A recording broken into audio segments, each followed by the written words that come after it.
welcome to This Is Not About Your Body, where we talk about all the real shit body image issues are actually about because they're never just about the way you look. I'm your host, Jessie Nealand, and today I have with me a very special guest. This is Amy Sun, who, after several mid-project handoffs, ended up being my editor at Penguin Life for my book, Body Neutral, which is officially released as of today. And I invited her on here to have a conversation with me about the whole project and publishing experience and everything. So welcome, Amy. Yeah, I'm so excited to be here. So let me start by having you tell the story a little bit of how you got involved with my book, because I know it wasn't like a super linear experience with that, because I started with a different editor and I ended up with you. So how did you get involved with the book? Yeah, so I first heard of you through a colleague of mine named Gretchen, who she had been following you on Instagram for a long time and was a huge fan and just thought that what you had to say about body image and body neutrality was really different and unlike anything she was reading. And so she came to the team and was like, you know, I'm following this person, Jessie Nealand. They're amazing. Like, I think that they could write a really incredible book. And so I first heard about you through Gretchen. And, I think then Gretchen approached you and signed the book up. And you guys had started working together. And then I think Gretchen ended up leaving for a different publishing company. And at the time, the book, when an editor leaves, the book gets reassigned to various people on the team. And I think that when it was first reassigned, it happened very quickly. And so it got reassigned to another great editor named Margot. And I remember at the time being super jealous because I was so excited when Gretchen had first pitched you and talked about your book. Mm-hmm. And I was like, oh, that sounds amazing. But Margot got the book before I sort of had a chance to be like, wait, like I want to work on this. So I was like, all right, well, I'm very happy for Margot.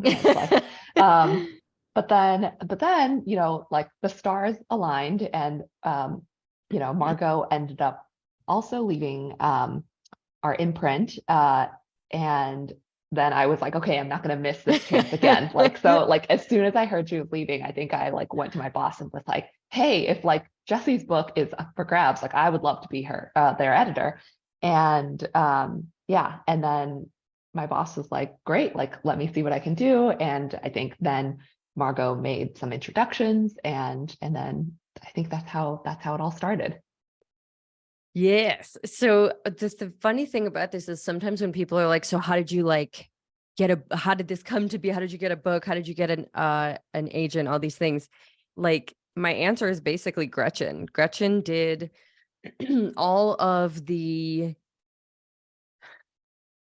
I guess I didn't know anything about the publishing industry. I would not have necessarily known how to even go about finding an agent. I was vaguely aware that I needed an agent to get a book deal because Gretchen had asked me years before, hey, do you have an agent? I was like, no. And she was like, okay, well, let me know if you do.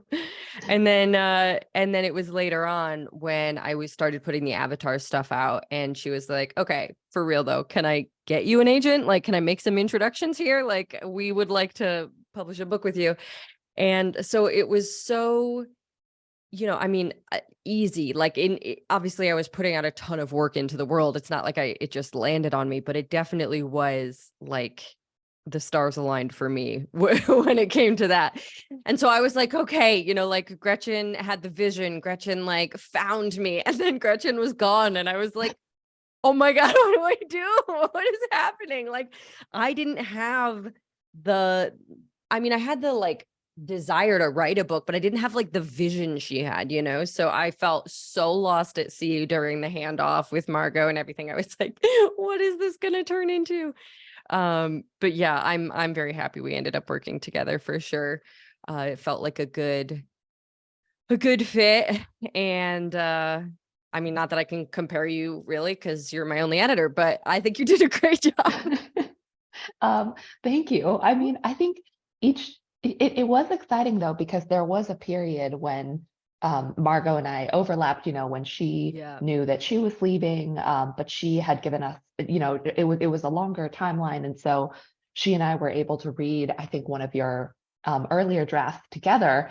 And she and I talked about it before we had a meeting with you and Yeah. Margot and your agent. And it was really fun because Margot and I got to read the manuscript together, and we met before the four of us talked. And it was really exciting because I remember the two of us were like, oh, like, I really identified with this avatar. And she was like, oh, me too. And it was like really fun to kind of like just like fangirl over the manuscript together, and Yeah. also see where I think sometimes, and I want to ask you about this later, but like I feel like editing is also kind of a very solitary Mhm. pursuit. You're spending a lot of time on your own. And I think sometimes it is really nice to be able to read with someone else. And when you notice you have the same edits or you're feeling the same way about something, it's really validating, because otherwise you're sort of doing it in a vacuum. Oh Um, yeah. so Oh, I never thought that about that. yeah. I mean, writing is very solitary. It makes sense that editing is too, obviously, but I just never thought about, yeah, why that would be such a unique experience for you guys to get to like share with that little bit of crossover.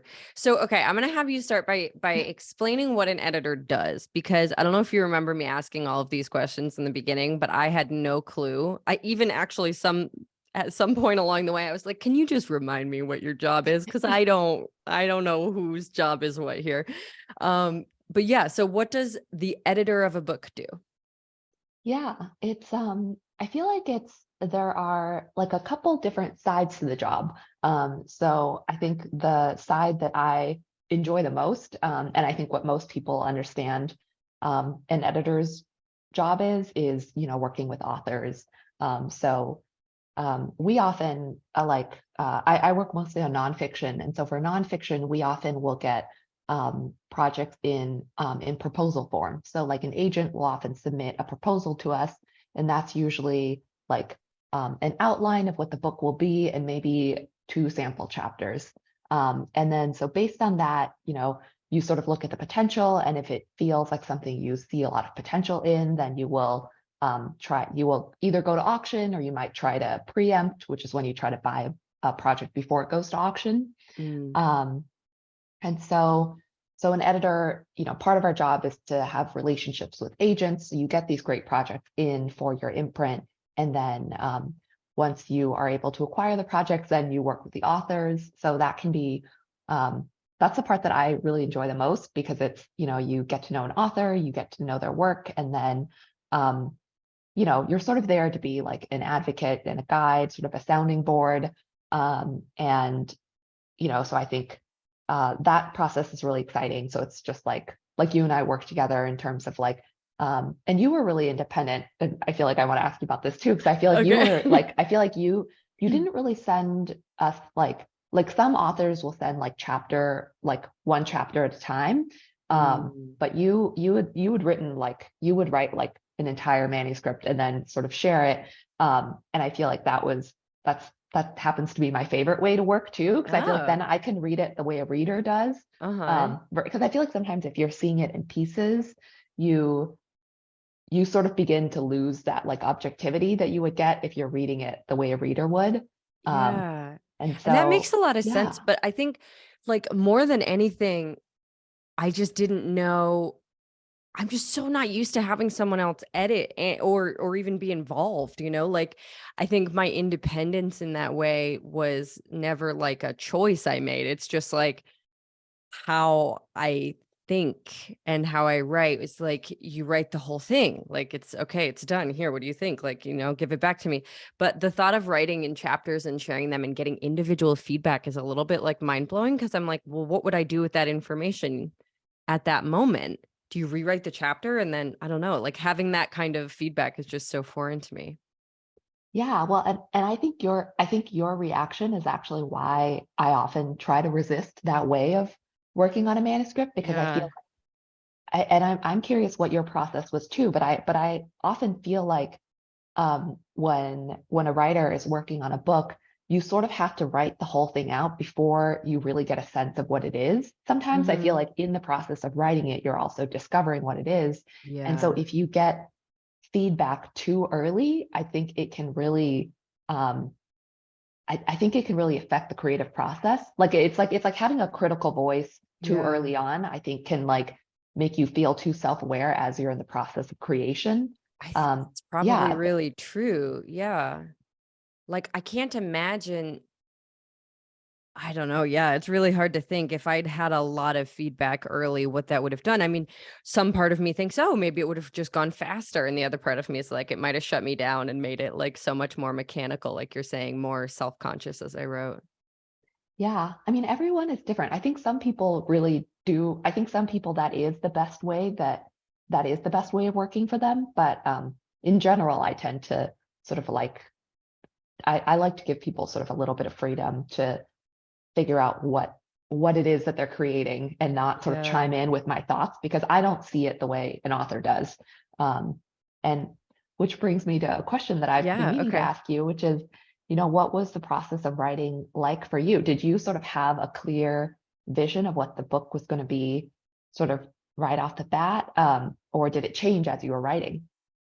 Oh God, it changed so much as I was writing. I would say that I had a vague vision, like enough to make an outline with Laura, my agent, in the beginning just to get the project in the first place. I had an idea that made sense to me, but as I was writing it, yeah, I definitely would rediscover, like, not even rediscover, I would just discover like, oh, that doesn't make any sense. That structure doesn't work here. There were times even pretty late in the process, I think, where I would be like, something in here isn't quite clicking. And I think it's because I need to like overhaul the structure of the entire section.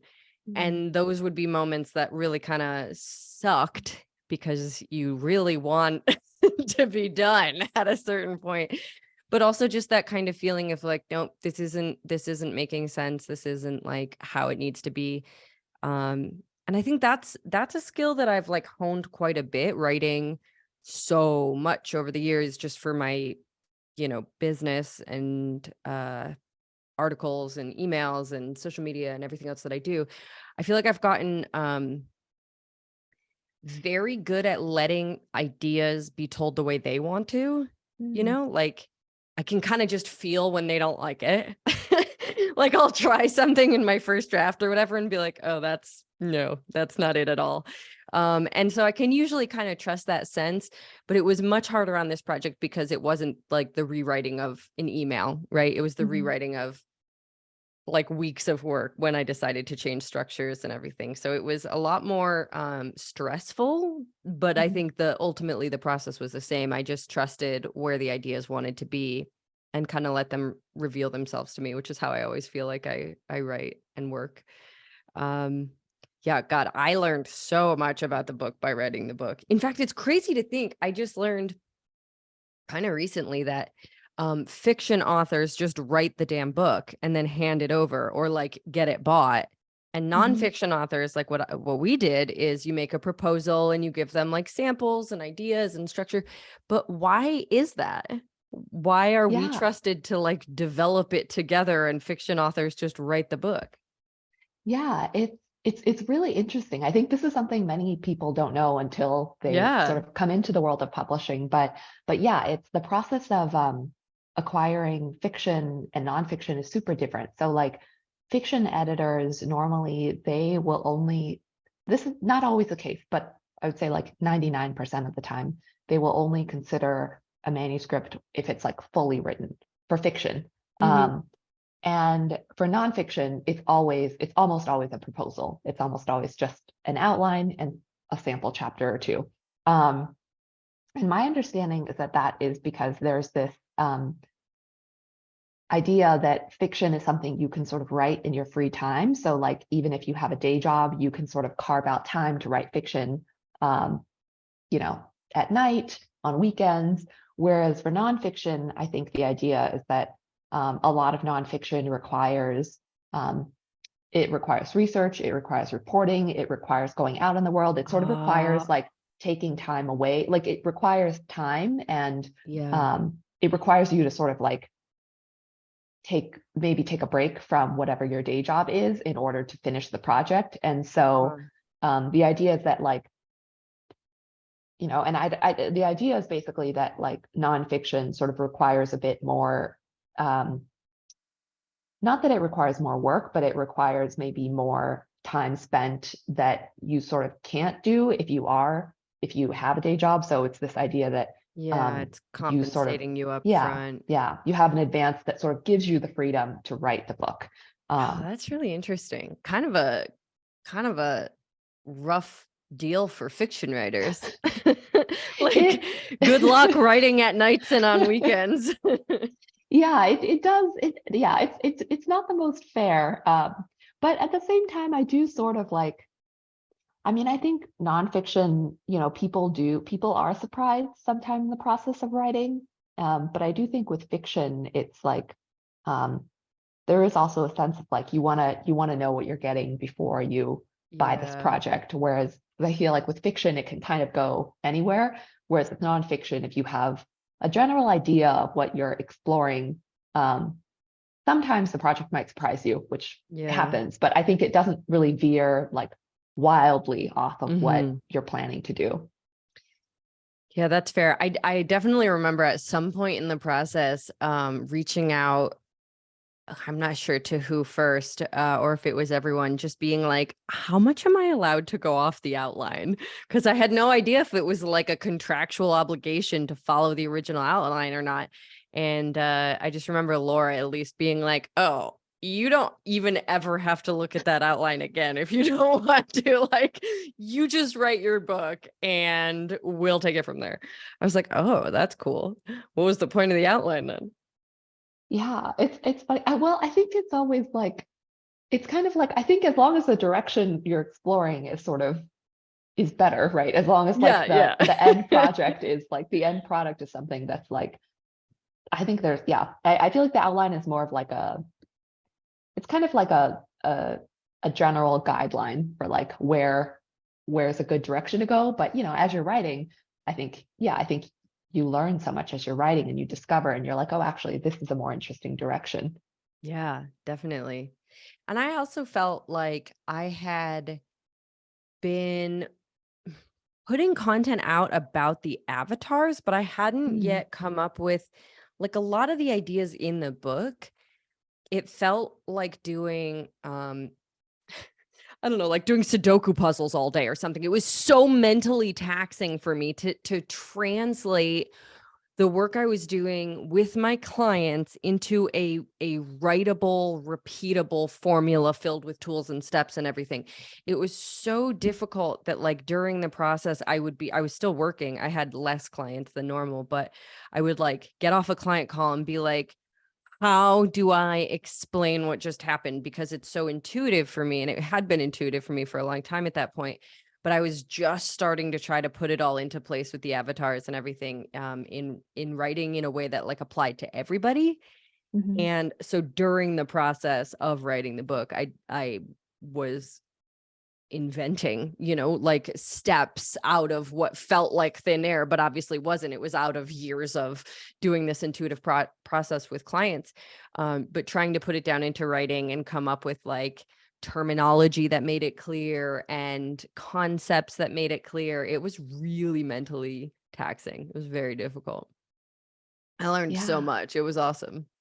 Yeah, I've really like I remember just being really blown away by how I feel like what a like comprehensive system you've Mm, outlined in the book. Like I feel like you just um I think one of the hardest things about someone who works with individual clients is like how do you replicate, the work yeah, that you do one-on-one with exactly. someone and turn it into a program that applies to everybody. And I think you did an amazing job in the book.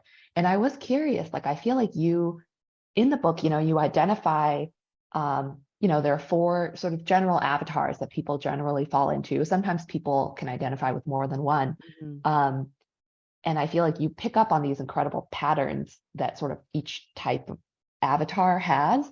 And I was curious, like, when you started noticing these patterns, like, how far into your work with clients did you begin to sort of notice, like, oh, like, there are certain types and like people tend to fall into these categories? So that's tricky to answer because I mean, my work had evolved a lot over the years. Like I wasn't doing the same exact work in the beginning as I do now. So I had a lot of insight, but I had not even thought to try to find patterns. I Mhm. definitely still was approaching it as like the individual in front of me, the end for a really long time. And actually, the only reason that I bothered try to put stuff I was noticing into words in this way was because I hired a business coach because I didn't know what the next like move in my career was going to be. And so I hired Rachel Turner, who is now a dear friend and awesome coach. And she was like working with me to kind of discover what was next and like what was fun for me, what was exciting, what did I love, like just playing with all the different directions. Cause basically, basically all my life goals had been met. And I was like, well, shit, now what? Like, what do I do? I don't like, do I just keep doing this forever? Like I had been scrambling my way to the top of this goal of like, I'm going to run my own business and be financially independent and like, just live my life doing what I'm passionate about. And it was like, I had gotten there and I had never bothered dream any bigger. So I was Mhm. feeling totally lost. And this was like in the pandemic. And so I hired Rachel, and she was the one who started asking for the sake of marketing, literally just like, who do you work with? What are their problems? Like, Mm. could you put them into containers? Like all these questions came purely from a desire to be able to connect with um my audience in terms of marketing. And as I started putting that together, it emerged so fast. Like the kind of thing I can't even tell you, like I wrote the avatar guide that this was like my first attempt to like put any of these concepts out into the world, this little ebook that I wrote. I wrote it was like 30 pages or something. I wrote it in like 2 days nonstop, like just Wow. could not. It like just needed to be written immediately and it came out so fast and I was like I didn't even know I knew any of this stuff. Like how is this happening? It felt very uh it was so locked and loaded, it just was ready to come out. And ultimately what it turned into had nothing to do with marketing at all because what I had realized upon trying to gather language for the patterns I saw Mm. was, oh my God, this is really important. Like I want this to be a way that I help normalize and validate and help people place themselves. Because body image issues are so isolating and everybody thinks they're the only one. The thought of having like a resource where I'm talking about types and people are recognizing themselves, I just immediately felt how valuable that would be to people who come to me and say like, I don't know why I'm like this. I'm so crazy and weird and broken. Just to have that kind of idea out in the world, I knew would be so healing. And so that's why I like started doing it in the first place was marketing. And then it immediately turned into like, oh my God, this could really help people. And this is after that, as I like started getting into the book version of all of these concepts, it turned into let me turn this into a system. But like, it's so funny to me because I'm always like, Rachel is like a little witch who just like drew it out of me in like 3 months of working together or something. She was like, well, I don't know, like, what would you say if there was like an astrology version of this or something? And it's like, I don't even remember exactly how it happened, but it just poured out after. Yeah, that's amazing. I mean, and Yeah. I remember the first time, yeah, I read your manuscript and I was, reading the different avatars and it was like it did feel like a light bulb moment because I feel like, Yeah. so many of us struggle with body image issues, but like the the reasons that we have these issues are not all the same. And so it's been like I do feel like before I, got to know you and your work, I sort of was like there would be times when I might read an article about that had to do with body image, and I'd be like, I don't relate to this at all. Like, Mm, um, yeah. and it was so fascinating to see the way that you explained sort of digging into the root cause of why each person feels this way. And I was like, oh my God, this is so, I don't know, it was just really illuminating.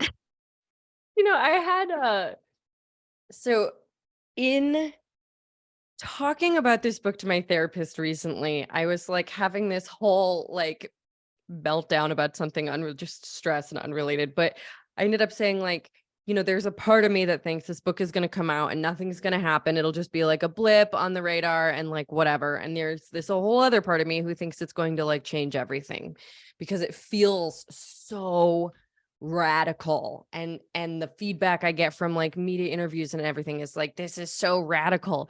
And then I'm like crying to my therapist, and I was like, and it's not even that radical. It's just basic and no one thought of it before. And she was like cracking up, being like, I love that your message to the world is like, it's not that complicated. Honestly, let me write you a whole book about it. Because in some ways, the fact that it's radical is just mind blowing. Like I'm honestly just pulling together really basic concepts of like being a person, but because it's so far away from where the conversation has been around body image, it is pretty mind blowing. The first time you read it, you know, you read the avatars, you read any of these things, and you're like, whoa, this makes sense. And I mean, the fact that that's radical is like, I guess lucky for me, I get to be the person to write a book about it. But there's also a part of me that's like, that's so stupid. Why has it gotten so far? Why has it taken this long, you know? Yeah. Although I think you're underselling yourself a lot. I mean, I feel like there were so many moments in the book where I was like, yeah, I mean, my favorite feeling I have when I read a book is when I'm like, this person has articulated something that I've always felt, but I've never had the words for.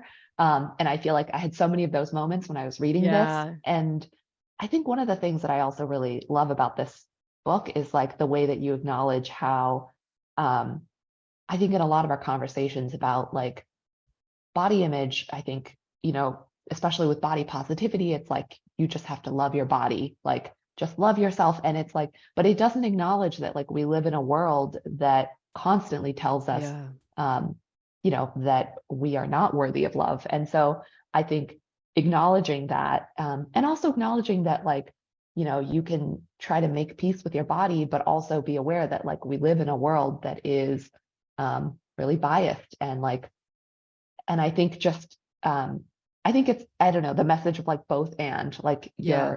I think you're articulating this vision of how we can be more at peace with our bodies while also acknowledging that like we live in a world that really makes your life a lot easier if you have a certain kind of body, if you look a certain way. And like, of course, that's, I don't know, I just love, I think sometimes the messaging around body image seems to sort of ignore the practical reality of the world that we're in.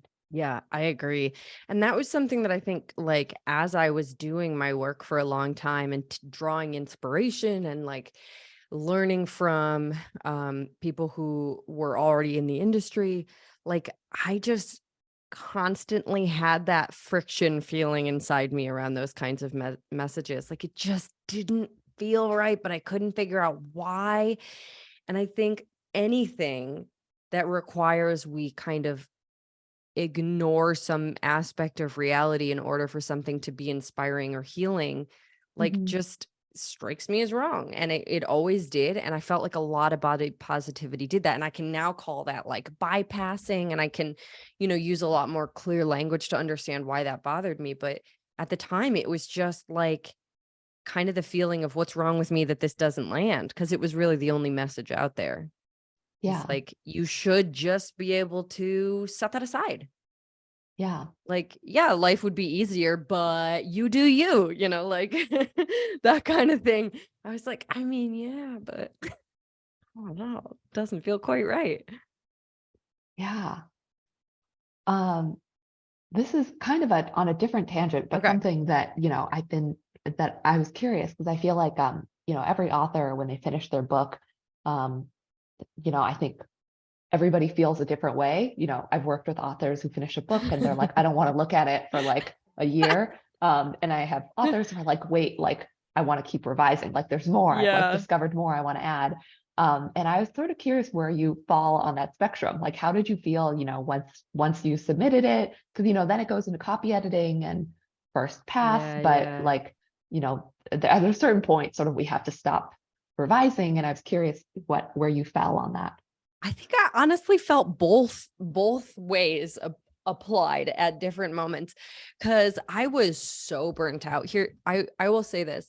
I work for myself. I've worked for myself for a very long time, and in that way I'm very spoiled because I never have to do anything I don't feel like doing. I have entirely canceled launches of products because I didn't feel like doing the work to do it, or it was like, something would kind of happen energetically, and I'd be like, "Ugh, this isn't where I want my head to be at for the next couple of weeks," and I would just not do it. Like, I am my own boss, and I am in charge of everything, and I can be very lenient if I feel like it. I think I work hard, but I'm not like, I don't work myself hard. You know what I mean? Like, I Mhm. have a very rest-based life. And this book was the opposite of a rest-based. I was so burnt out by the time I was like handing off the manuscript and being done revising and everything. I wanted to crawl into a hole and never come out as long as I live. I was just toasted. So the idea of like, could I keep revising to make it better was very much there. There was definitely the feeling of if only I had a couple more months, I could make this so, so good. And then there's this other piece of like, honestly, take it or I'm burning it to the ground and I'm never gonna I was on both sides of the spectrum for sure. And I think that, I'm a very type B person. I'm not a perfectionist. I'm not, I don't like get down on myself about stuff. There were times during the book that I would get down about just feeling so overwhelmed. Like, I Mm. don't feel like I can keep going. I don't feel like I can do this. But I was never down on myself like I'm a bad writer. This draft is terrible. It was like I always knew I'm in the middle of a process and it'll be what it needs to be. But there were some times where the overwhelm drove me to such a place of like, it basically just felt like claustrophobia almost. Like I can't Mm. quit. Like I'm Yeah. literally not allowed to get up tomorrow and not work on this. Like I'm out of time. I've just got to do it. And yeah, that part was so hard, I think, for me mentally, that the part of my normal life where I would just like phone it in for a while, I was like, but this is my book and I can't do that. And it was really, really challenging, I think, to feel so much pressure. Like I just wanted it to be as good as it could be. And I couldn't do the thing I like to do, which is like, good enough's good enough. Like put it out there, see how it goes. So oh man, I was both. I think it took me like luckily the copywriting process, well, I guess throughout a variety of editing steps and processes, I would say, some of it was harder than I imagined it would be. Like some of it was more time consuming, I mean, but by the time we got to like copy editing, I was like, honestly, I don't care. Change what you want. I'm never going to look at this again. Like do whatever you want. I trust you. Goodbye. Yeah. Well, I mean, I think I have many things that I want to sort of follow up on. Please do. I mean, I think first of all that I didn't realize at all that that's sort of like, I mean, I think writing a book is just, I think, one of the hardest things that like anyone can do. And I think until um, I've never written a book, but I've been around enough authors to know that like Yeah. it is very, very difficult. And I feel like until you write a book, like you don't really know how difficult it is. Hmm. I feel like, people all the time are like, oh, I could write a book. And it's like, Yeah. it is very hard work, Yeah. especially within a deadline. Like it is, Yeah.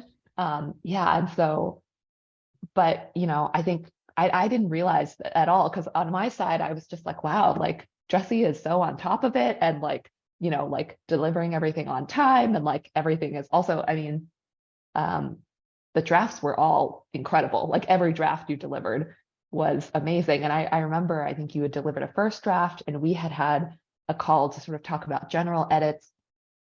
And I remember, you were like, you had taken notes and, you came back to us with a second draft and you had just woven in all of the notes in such a smart way. Like, I feel like um, it's, I don't know, it was just really, that's like the best feeling as an editor. It's like the best feeling Yeah. when you're like, oh my gosh, like they did everything that I like Yeah. mentioned and like it did it in a way that's like better than what I could have imagined. Oh.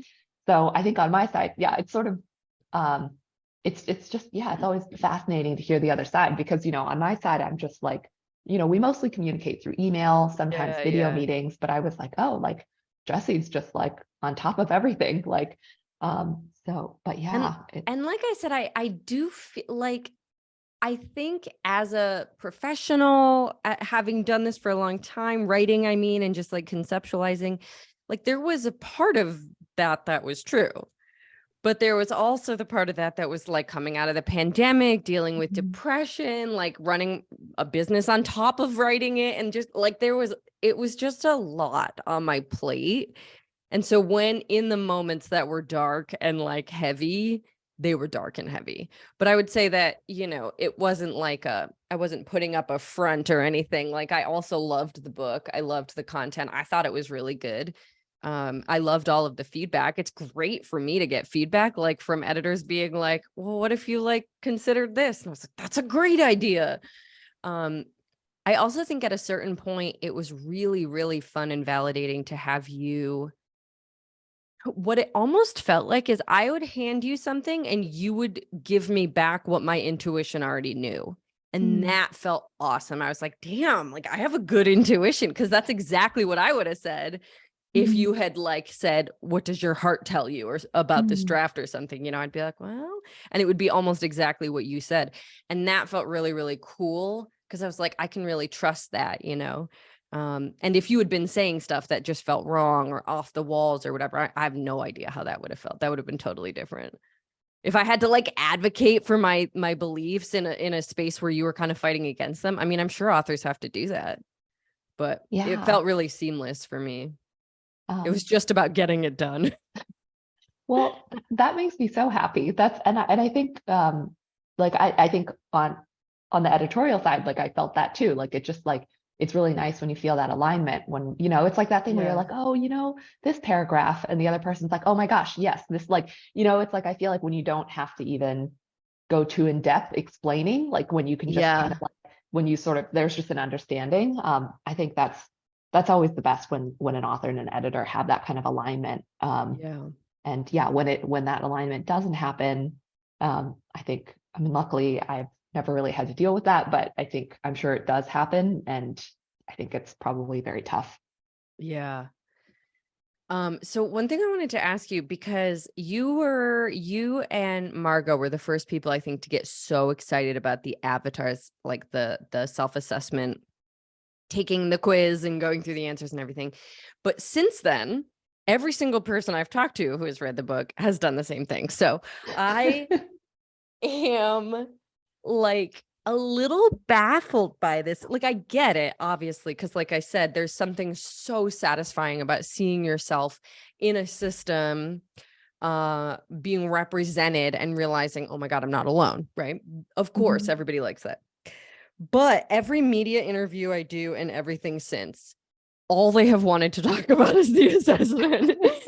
Everybody's like, okay, so I'm a this, but and I wanted to hear your thoughts, because I think you knew this up front. You said this up front, like pretty strongly, that everybody loves these. It's going to be a major selling point of the book. And I was just curious to hear your thoughts on like, why does it hold such an appeal, do you think?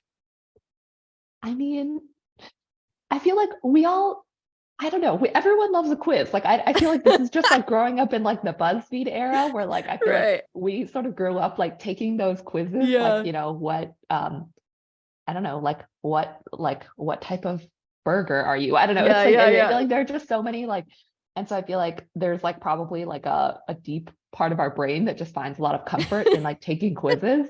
But I think there's also this. I remember the New Yorker had published this essay a few years back about astrology and like why so many people are drawn to horoscopes, and they were saying like, part of it is that like if you tell some it gives you a language to talk about differences in personality in a way that doesn't feel like a personal attack. So like, for example, like if you say to someone like, oh, you're so self-involved, that feels like an attack, right? But if you say like, Yeah. oh, you're such a Leo, like that feels like, it feels like much more gentle and kind of playful. Even though Right. and so I feel like I think similarly the avatars kind of function in that way where it's like, I don't know, I think it gives people a language and a vocabulary to understand themselves and see that like what they're struggling with is not a personal failing. It's like they Yeah. Yeah. are that we are just all different, and the things that we struggle with are different. But like no one's struggle is better or worse than another's. We're just different. And like understanding where we are different can be really helpful. Yeah, that's so true. And actually, like, I never would have necessarily thought about how appropriate it was to do this kind of representation. But given how important it is to me that we not talk about body image issues as personal failings or character flaws, but rather like Mhm. zoom out and take in the whole systemic, everything, it does make a lot of sense that this feels so like it accomplishes that. It Mhm. makes it systemic by making it like one of four instead of, like each individual for themselves. Yeah. I like that. And one thought I had about it after getting off some interview or other and being like, that was the most like giggly conversation I've ever had about body image issues. It was just like the journalist was so excited. And I realized, I think somewhat by accident, I've made talking about body image issues fun because it's not. It's so Mhm. dark. Like the real conversations with clients, my work is very dark and heavy, but I do feel like I bring a particular levity to it because I'm like so genuinely curious. I'm like, somebody comes to me with something like dark and heavy and I'm like, "Ooh, let's dive into that." Like I feel so like just genuinely intrigued by the whole thing. And I find that attitude shows up with my clients and they really appreciate it as well because it's like they can come in with the darkest thing and just know it's going to be met with like a ooh, what an interesting piece of the puzzle. It's like we make it fun is not the right word, but you know what I'm saying. And I feel like Yeah. the avatar's self-assessment and categories does a very similar thing. It makes it so that it's like okay to bring levity to it or to bring like lightness somehow into a really dark space. And I certainly didn't set out intending to make it fun, but I'm glad because like this topic is otherwise not something people want to talk to their friends about. So anything that makes it something you want to talk to your friends about is a good thing. Yeah. And I will say, like, I think before I got to know you and your work, I would have said that I am someone like I wouldn't have said that I had any body image issues. Like Mm, for me, I was like, oh, that's like I would be like, oh, I don't really think I have any like major body image yeah. issues. I think before I had gotten to know your work, and then once I started following you on Instagram first, and then reading your manuscript, I was like, oh, like I actually do, and it's like, and I would say probably most people do. I think it's Yeah, yeah, impossible yeah, to live in the world that we live in and not yeah, come away with some like really deep rooted ideas about how you look and what your value is and like what kind of yeah, treatment you deserve. But that was something that I think was really eye opening was like, I think before I started to get to know your work and reading the book, like I just would have said like, oh, like I don't think, like I wouldn't have said that it's something that yeah, has really affected me. But and I would hope that this is a book that would reach people. I hope like in that space too, people who like don't necessarily think that it affects them or think that yep, they are untouched by it, when in fact, like I feel like it really does. I don't yeah. know, it runs really deep. It's yeah. And I talk about that too in my own story that I didn't identify as having body image issues. But looking back, I'm like, what did I think all that was? It felt so normal and it wasn't bad. It was like body images are like this bad thing other people have. I Mhm. just based my entire worth on how I look to people. So yeah, I definitely resonate with that. And I think that my hope for the book would definitely be to reach people. It almost like body neutrality for everyone. Like Mhm. that would be the goal. And so whatever stands in your way, whether it's, you like tear yourself apart in front of a mirror or you take your confidence and worth from, external validation in any way, like it's all of it. It's everyone. And I have this conversation every single time I go out and someone like random, we're like doing introductions. Oh, what do you do? And I say, I'm a body image coach. And I just like, my book is coming out. And they go, oh my God, I need your book. And I'm like, mm-hmm. Everyone needs my book. Like, I know. That's why I read it. Because Yeah. yeah, it's so true that it's not just the people who would think to go seek out a body image book. It's like, it's all of us. Yeah. Yeah. I know. I when I describe your book, sometimes I like actually say that I feel like it feels almost like a psychology book because it really is about like, yeah, like where our ideas of like um because what you're really asking readers to do in the book is like dig really deep and figure out like what it is that you really desire, like what it is that's like, what do you really want most deeply? And like, Mhm. and yeah, I don't know. It's just an approach that I never would have thought of, but it's so brilliant. Absolutely. What do you most desire? But also like, where does your sense of worthiness come from? And I almost, when I was like putting together the ideas in the very, very beginning, I almost went with a system based on like how you define your worth. Mm, And it would have been like the self-objectifier would have been attractiveness, the high achiever would have been like superiority or specialness or something, so it's like I had intended at first, or at least played with the idea of it being like the different ways that people define their worth, their worthiness for good things in life, and how that harms them. And I think the avatars ended up being just a way cleaner way of talking about it, but it's baked in. Like, mhm, the issue is that our bodies impact our feelings of worthiness because society teaches us that it should. And then we define and internalize all of these various experiences and intersections of identity and any number of things. But like, that's all anybody really wants, I think, is to feel worthy of good things in life, like to mhm. feel good enough. And it's like such a simple concept, but such a complicated execution. Yeah, yeah. Well, I mean, yeah, everything because we're constantly being marketed to. So the Yeah. message we constantly absorb is like, you won't be good enough Right. until you Yeah. have like XYZ. I mean, we like our dominant religion in the US is literally like you were born sinful. Good luck. Like the idea that anybody feels worthy ever is a miracle, but it is absolutely like the point of body neutrality is not just to feel like disconnected from your body. It's about feeling connected to yourself as a human who is worthy of good things. And then your body can be neutral because it isn't the key holder, Mhm. for worthiness. Okay, so I did want to get to this question because this just fascinated me. I learned so much about the publishing industry throughout this process. I don't remember the number now, but I remember learning that something like 85% of books lose money. Is that true? Am I close?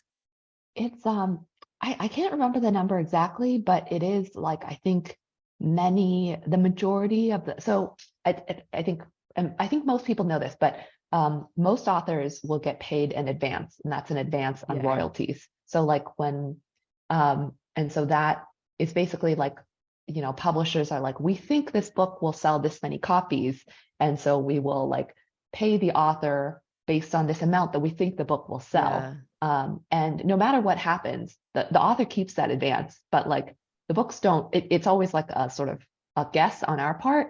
And so yeah, I think I think the majority of books do not earn out their advance. So, Hmm.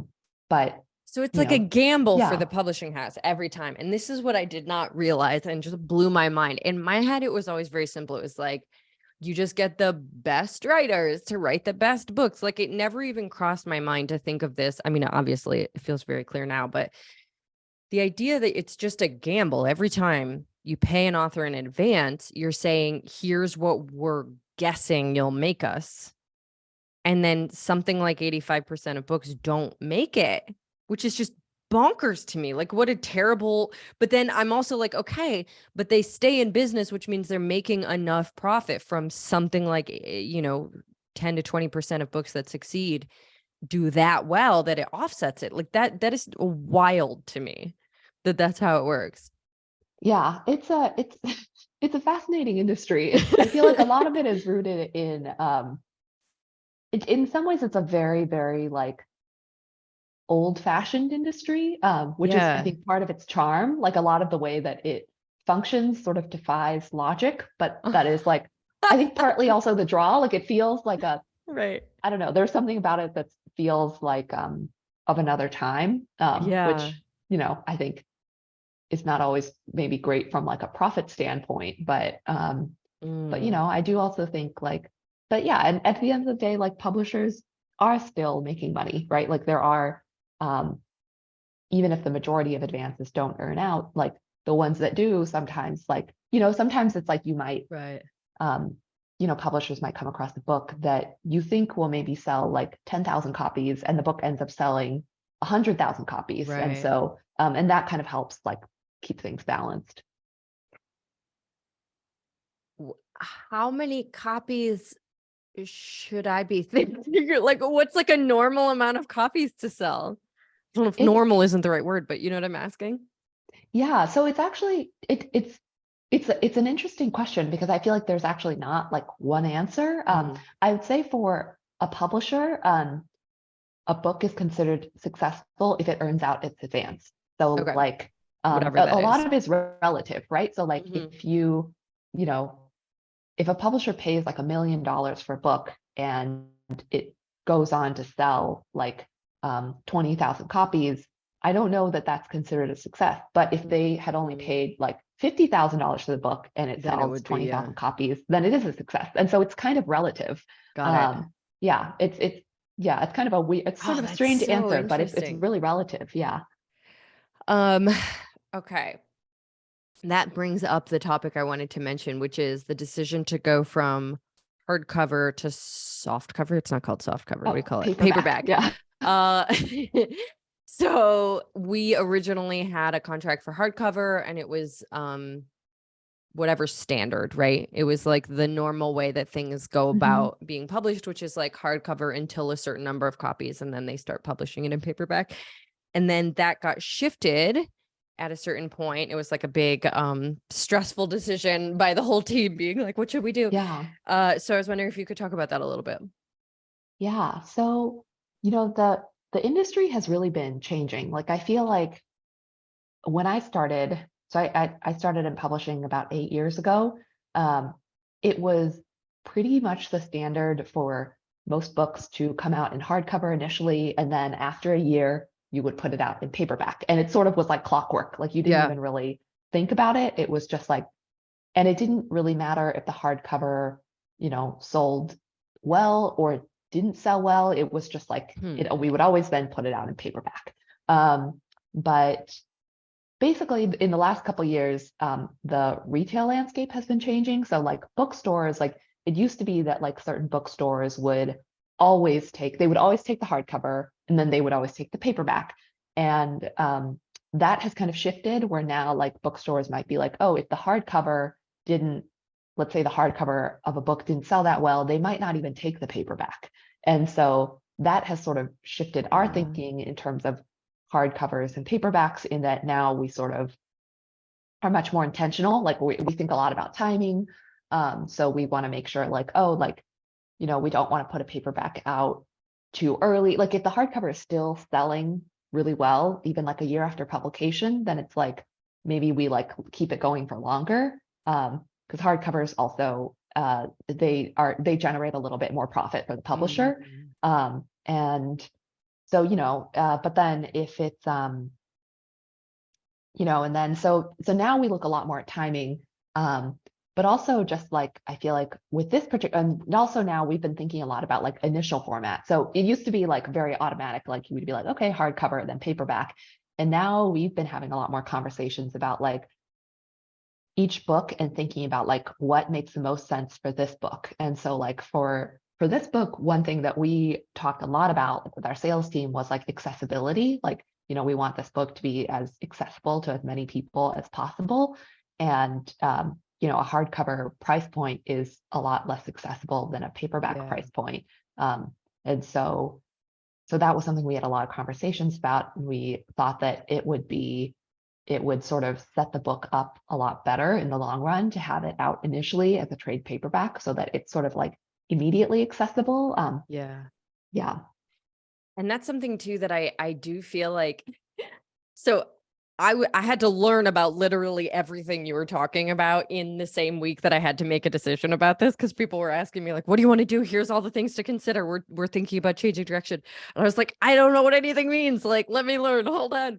And then I was talking to my partner about it and he was like, so what it sounds like to me is that everything that you value, like that feeling, like neutrality itself and accessibility and all of these things that are like so deeply valued by you, would skew you to say, yes, trade paperback right now makes the most sense. And he was like, what's the thing arguing against it? And I was just basically like, I don't know, a hardcover book just feels cool. Like I couldn't come up with anything particular. I was just like, just feels like fancier or something. And he was like, uh-huh. And is your book about being fanciest? No. But like there was something about it that I think, kind of like you said, the old fashioned thing. It's like it doesn't mean anything. It's completely just an old idea and attachment to an old idea that like hardcover books were more expensive and therefore somehow more, valuable or whatever. But yeah, I am ultimately really glad we went this direction, because it's like Yeah. $12 cheaper than it would have been, right? Something like that. Yeah, yeah. I think well, because I think now for most hardcovers, if you factor in like tax and everything, it can be like, I feel like it can be like over $30 to buy a Yeah. hardcover. Mm-hmm. And so, that's not insignificant. Yeah. Yeah.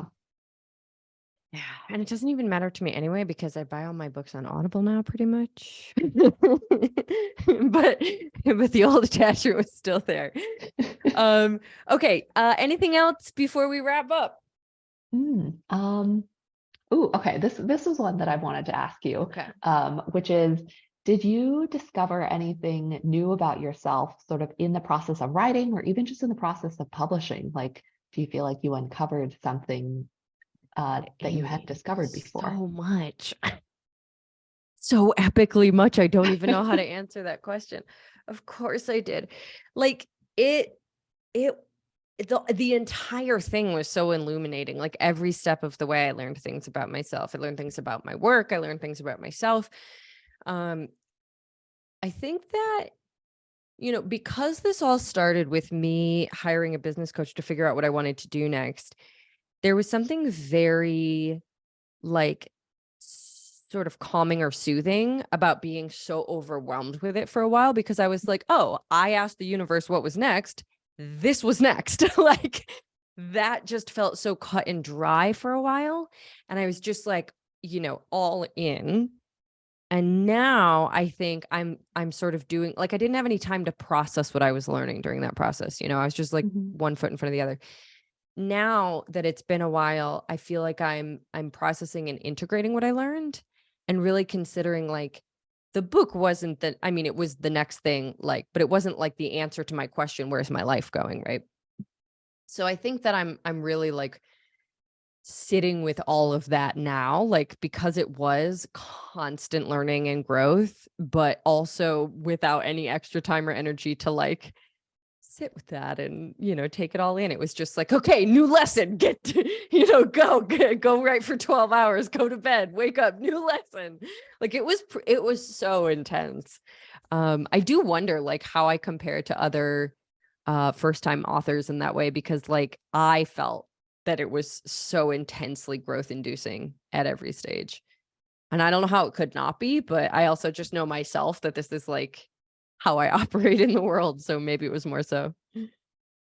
I mean, what I will say is that like you were a pleasure to like work with, and I feel like and continue to work with. But I feel like uh, I think it's always like with first time authors, right? Like it's a new experience, and I think even with people who've written like multiple books, I think it's always hard and like but I don't know, you made it look very seamless from the outside. So like I Yeah. feel like hearing you talk about it now, it's like really fascinating and eye-opening for me. Cause I like if you had asked me, I would have been like, oh, Jesse's like, Oh my God. Jesse's amazing. Like they are just like, I don't know, because every draft you sent was so polished and good. And it just Yeah. like, and you were always really timely. Like I feel like you didn't ask for extensions. Like I just felt like I was like, wow, Yeah. Jesse is like a natural. Yeah, and like I said before, there's some truth to that, and I mean, it was just it was hard because it was new. It was hard because it was so important to me. It was like, yeah, just hard because of other stuff going on in the world and my life. Um, but there was so much, I will say, the people in my inner circle heard me say all the time, like, next book I'll know better. Like there was Mhm. so much that I was like, I can't integrate this right now, but I can now say that I wouldn't do this again in round Mhm. two. Like if I write a second book, I would do all of these things differently. And those were things that were like, I think that the book turned out fine, but I can see how much freaking easier it could be in the future. You know what I mean? Like, I just think I went the long way for a lot of stuff. And I would love to write from an outline that felt a little more clear for myself rather than what almost felt like inventing out of thin air as I was Mm. going at times because I had gone so far off the outline. Um, yeah, and maybe getting feedback as I went along. I don't know, but there were so many things that we would always just be like, book two, book two. Like this is future Jesse will deal with this because right now we're taking the long route and we're already on it and that's fine. But yeah, I definitely learned a lot that probably won't be useful unless I write another book. Yeah. Well, I mean, I feel like you need to do another podcast episode because I'm sure there are many people who want to know, like, yeah, what were the lessons you learned? Oh gosh, Yeah. that's fair. Um, well, let's see. I think that's most of the questions I wanted to ask you. Just kind of generally, what do we do now? It's out in the world as of today. What do we do now? It is. It is. I have my finished Oh, copy there here it with a beautiful is. spine. Yeah. Photo of Jesse. Yay. It's out very soon. And so I mean, I think it's a really exciting time. So I think now it's just like the, time for publicity, for marketing, for interviews, for getting the book out into the Yeah. world, which I think you're all already doing. Yeah. All right. Well, Amy, thank you so much for being here. I have learned a ton about the publishing industry and the process of book writing and everything with you. So it's been a total pleasure to have you on here and sort of bouncing it all around with me. Thank you for joining. Yeah, this was really fun. Thank you for having me. Yeah. Is there anywhere that you want to be found? Do you have like socials that you want people to be able to look you up or anything? Or can it's up to you. You want to skip I that, do that? I think we can skip that. My Okay. Instagram is very boring. There's nothing exciting there. Okay, fair enough. All right. Well, thank you for being here and everyone, thank you for listening and I'll catch you next week.